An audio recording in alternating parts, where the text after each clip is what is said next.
Highest ಯಾವ subject ಅಲ್ಲಿ ಮಕ್ಕಳು ಫೇಲ್ ಆಗಿರೋದು ನಮಗೆ ಸರ್ ಫಸ್ಟ್ ಸಬ್ಜೆಕ್ಟ್ ಕನ್ನಡದಲ್ಲೇ ಕಡಿಮೆ ರಿಸಲ್ಟ್ ಬಂದಿರ್ತಾರೆ ಸರ್ 10% ಫಲಿತಾಂಶ. ಹೈಯೆಸ್ಟ್ ಯಾವ ಸಬ್ಜೆಕ್ಟ್ ಅಲ್ಲಿ ಮಕ್ಕಳು ಫೇಲ್ ಆಗಿರೋದು ನಮಗೆ ಸರ್ ಫಸ್ಟ್ ಸಬ್ಜೆಕ್ಟ್ ಕನ್ನಡದಲ್ಲೇ ಕಡಿಮೆ ರಿಸಲ್ಟ್ ಬಂದಿರ್ತಾರೆ ಸರ್ 10% ಫಲಿತಾಂಶ. ಫೇಲ್ ಆಗಿರೋದು ಕನ್ನಡ ಸಬ್ಜೆಕ್ಟ್. ಹೌದು ಸರ್, ಕನ್ನಡದಲ್ಲಿ ಜಾಸ್ತಿ ಫೇಲ್ ಆಗಿದ್ದಾರೆ.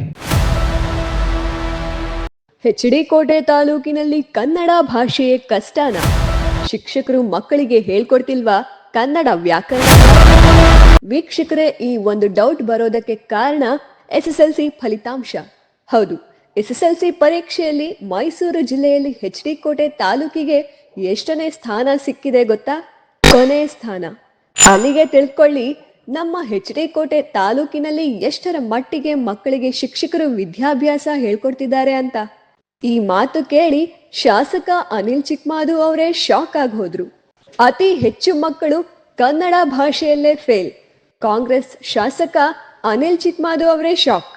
ವೀಕ್ಷಕರೇ, ಎಚ್.ಡಿ. ಕೋಟೆ ಪಟ್ಟಣದ ಅಂಬೇಡ್ಕರ್ ಸಮುದಾಯ ಭವನದಲ್ಲಿ KDP ಸಭೆ ನಡೆಯಿತು. ಸಭೆಯಲ್ಲಿ ಶಾಸಕ ಅನಿಲ್ ಚಿಕ್ಮಾದು ಅವರು ಅಧಿಕಾರಿಗಳಿಗೆ ಒಂದು ಪ್ರಶ್ನೆ ಕೇಳಿದ್ರು. ಇದಕ್ಕೆ ಅಧಿಕಾರಿಗಳು ಕೊಟ್ಟ ಆನ್ಸರ್ ಕೇಳಿ ಶಾಸಕರೇ ಒಂದು ಕ್ಷಣ ದಂಗಾಗಿ ಹೋದ್ರು. ಅದೇನು ಗೊತ್ತಾ? ನಮ್ಮ ಎಚ್.ಡಿ. ಕೋಟೆ ತಾಲೂಕಿಗೆ SSLC ಪರೀಕ್ಷೆಯಲ್ಲಿ ಜಿಲ್ಲೆಯಲ್ಲಿ ಕೊನೆ ಸ್ಥಾನ ಬರಲು ಕಾರಣವೇನು? ಯಾವ ವಿಷಯದಲ್ಲಿ ಮಕ್ಕಳು ಅತಿ ಹೆಚ್ಚಾಗಿ ಫೇಲ್ ಆಗಿದ್ದಾರೆ ಅಂತ ಕೇಳಿದ್ರು. ಇದಕ್ಕೆ ಉತ್ತರ ಕೊಟ್ಟ BRC ಕೃಷ್ಣಯ್ಯ ಕನ್ನಡದಲ್ಲಿ ಅತಿ ಹೆಚ್ಚು ಮಕ್ಕಳು ಫೇಲ್ ಆಗಿದ್ದಾರೆ ಅಂತ ಹೇಳಿದ್ರು. ಇದನ್ನ ಕೇಳಿ ಶಾಸಕ ಅನಿಲ್ ಚಿಕ್ಮಾದು ಒಂದು ಕ್ಷಣ ಶಾಕ್ ಆದ್ರು. ಹೈಯೆಸ್ಟ್ ಯಾವ ಸಬ್ಜೆಕ್ಟ್ ಅಲ್ಲಿ ಮಕ್ಕಳು ಫೇಲ್ ಆಗಿರೋದು ನಮಗೆ ಸರ್ ಫಸ್ಟ್ ಸಬ್ಜೆಕ್ಟ್ ಕನ್ನಡದಲ್ಲೇ ಕಡಿಮೆ ರಿಸಲ್ಟ್ ಬಂದಿರ್ತಾರೆ ಸರ್ 10% ಫಲಿತಾಂಶ. ಫೇಲ್ ಆಗಿರೋದು ಕನ್ನಡ ಸಬ್ಜೆಕ್ಟ್. ಹೌದು ಸರ್, ಕನ್ನಡದಲ್ಲಿ ಜಾಸ್ತಿ ಫೇಲ್ ಆಗಿದ್ದಾರೆ. ಫೇಲ್ ಆಗಿರೋದು ನಮಗೆ ಸರ್ ಫಸ್ಟ್ ಸಬ್ಜೆಕ್ಟ್ ಕನ್ನಡದಲ್ಲೇ ಕಡಿಮೆ ರಿಸಲ್ಟ್ ಬಂದಿರ್ತಾರೆ ಸರ್ 10% ಫಲಿತಾಂಶ. ಮಕ್ಕಳು ನಮ್ಮ ತಾಲೂಕಲ್ಲಿ ಇಷ್ಟು ರಿಸಲ್ಟ್ ಫೇಲ್ಯೂರ್ ಆಗಕ್ಕೆ ಮತ್ತೆ ಇಷ್ಟೊಂದು ಕನ್ನಡದಲ್ಲೇ ಪಾಸ್ ಆಗಕ್ಕೆ ರೀಸನ್ 50% ಕಡಿಮೆ ಅಂತಂದ್ರೆ ನಿಮ್ಮಲ್ಲಿ ಟೀಚರ್ಸ್ಗಳು ಇನ್ ಟೈಮ್ಗೆ ಬರ್ತಾ ಇಲ್ಲ, ಇನ್ ಟೈಮ್ಗೆ ಪಾಠ ಮಾಡ್ತಾ ಇಲ್ಲ. ಆಯ್ತು, ನೀವು ಒಂದು ರೀಸನ್ ಕೊಡ್ತೀರಿ, ನಮ್ಮಲ್ಲಿ ಶಿಕ್ಷಣ ಕೊರತೆ ಅಂತಿದೆ. ಗೆಸ್ಟ್ ಫ್ಯಾಕಲ್ಟಿ ಟೀಚರ್ಸ್ ನಾನು 100% ಫಿಲ್ ಮಾಡಿಲ್ವಾ? ಮಾಡಿದ್ದೀವಿ. ಮತ್ತೆ ಅವ್ರು ಪಾಠ ಮಾಡಲ್ವಾ? ಮಾಡ್ತಾರೆ. ಮತ್ತೆ ಅವ್ರು ಡಿಗ್ರಿ ಹೋಲ್ಡರ್ಸ್ ತಾನೆ ಅವರು. ಹೌದು. ಮತ್ತೆ ಈ ಕಾರಣ ಏನು ಅಂತ ನಾನು ಕೇಳ್ತೀನಿ. ನನಗೆ ರೀಸನ್ ಬೇಕಷ್ಟೇ. 10th ರಿಸಲ್ಟ್ 9ನೇ ಪ್ಲೇಸ್ ಬರೋಕ್ಕೆ ಫೇಲ್ಯೂರ್ಗೆ ನಮ್ಮಿಂದ ನಿಮ್ಮಿಂದ ತಪ್ಪಾಗೈತೋ, ಇಲ್ಲ ಟೀಚರ್ಸ್ ಇಂದ ತಪ್ಪಾಗೈತೋ, ಇಲ್ಲ ಶಿಕ್ಷಣ ಇಲಾಖೆಯಿಂದ ತಪ್ಪಾಗೈತೋ, ಇದಕ್ಕೆ ಕಾರಣ ಬೇಕು ನನ್ಗಷ್ಟೇ.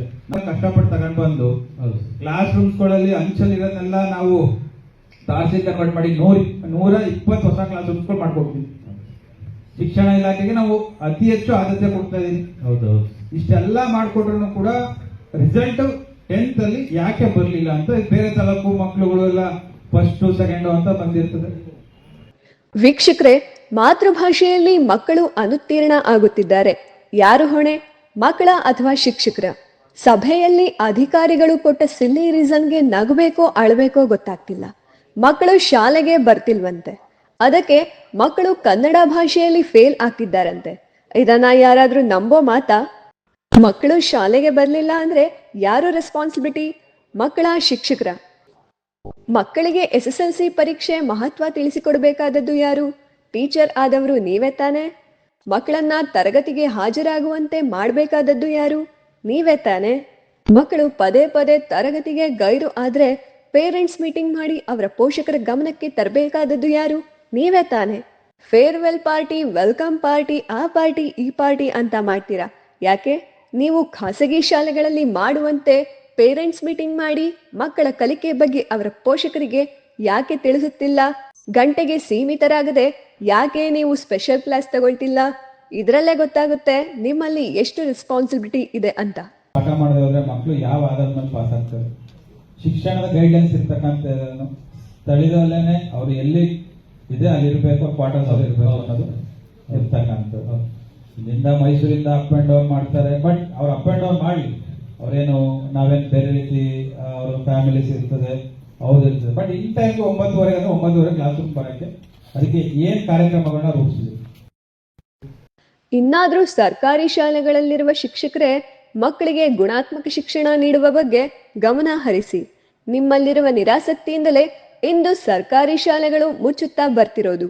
ನಿಮ್ಮಲ್ಲಿರುವ ಬೇಜವಾಬ್ದಾರಿತನದಿಂದಲೇ ಇಂದು ಪೋಷಕರು ತಮ್ಮ ಮಕ್ಕಳನ್ನ ಪ್ರೈವೇಟ್ ಶಾಲೆಗಳಿಗೆ ಸೇರಿಸುತ್ತಿರೋದು. ಶಿಕ್ಷಣ ಕೊಡುವುದರಲ್ಲೇ ನಾವು ಎಡವಿದ್ರೆ ಇನ್ನೆಲ್ಲಿ HD ಕೋಟೆ ಉದ್ಧಾರ ಆಗುತ್ತೆ? ಈಗ ನಮಗೆ ನೆನಪಾಗುತ್ತಿದೆ ಯಾಕೆ ಇನ್ನು HD ಕೋಟೆ ಹಿಂದುಳಿದ ತಾಲೂಕು ಎಂಬ ಹಣೆಪಟ್ಟಿ ಕಟ್ಟಿಕೊಂಡಿದೆ ಅಂತ. ಇನ್ನಾದ್ರೂ ಸಿಲ್ಲಿ ರೀಸನ್ ಕೊಡೋದನ್ನ ಬಿಟ್ಟು ಮಕ್ಕಳಿಗೆ ಗುಣಾತ್ಮಕ ಶಿಕ್ಷಣ ನೀಡುವತ್ತ ಗಮನ ಹರಿಸಿ. ಮುಂದಿನ ಸಾಲಿನಲ್ಲಾದ್ರೂ HD ಕೋಟೆ ತಾಲೂಕು ಅಟ್ಲೀಸ್ಟ್ 3 ಅಥವಾ 4ನೇ ಸ್ಥಾನದಲ್ಲಿ ಬರುವಂತೆ ನೋಡಿಕೊಳ್ಳಿ. ಸಂಬಂಧಪಟ್ಟ ಮೇಲಧಿಕಾರಿಗಳು ಶಿಕ್ಷಕರಿಗೆ ಖಡಕ್ ಆಗಿ ವಾರ್ನಿಂಗ್ ಮಾಡಬೇಕಾಗಿದೆ. ತಮ್ಮ ತಮ್ಮ ಶಾಲೆಯಲ್ಲಿ ಬರುತ್ತಿರುವ ಫಲಿತಾಂಶಕ್ಕೆ ಶಿಕ್ಷಕರನ್ನೇ ಹೊಣೆಗಾರರನ್ನಾಗಿ ಮಾಡಬೇಕಾಗಿದೆ. ಈ ಮೂಲಕ ಮುಂದಿನ ಬಾರಿಯಾದ್ರೂ ನಮ್ಮ HD ಕೋಟೆ ತಾಲೂಕು ಮಾನ ಮರ್ಯಾದೆ ಉಳಿಸಿಕೊಳ್ಳಬೇಕಾಗಿದೆ. HD ಕೋಟೆಯಿಂದ ಶ್ರೀಕಂಠ ಈಶ್ವರ್, ಇಂಡಿಯಾ ಫಸ್ಟ್, ನಿರ್ಭೀತಿಯಿಂದ ನಿಮಗಾಗಿ.